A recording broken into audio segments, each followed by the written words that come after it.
Yine tandır kuruş. Beruni şabbazlamız.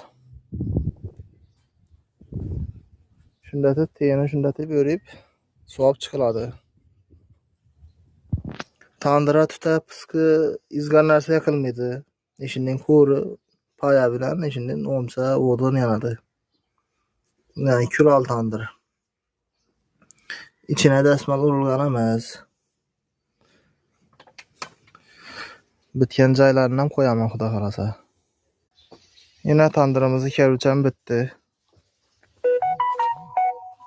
İçinde ettirip ağzına şunda kerüç koyup çıkıladı.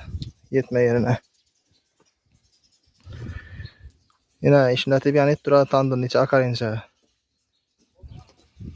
Canan gitmesin birden. 3 kata yerinden sim baylanadı. Yemanda körükçe yine. Tartkan ber çıkıladı. Bitki yerinden koyama. Yine tandırımızı ağzını zettik.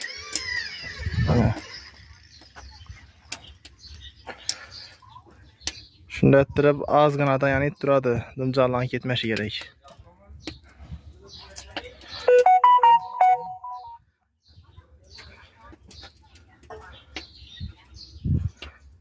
Körükleri bekle duradı yine.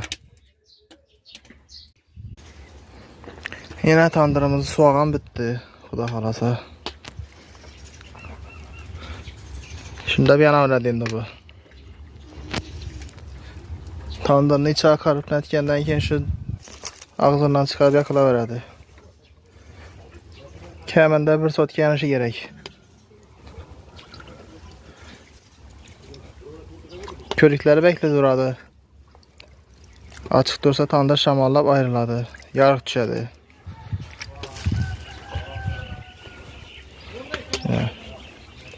Şunda yana öyrədi.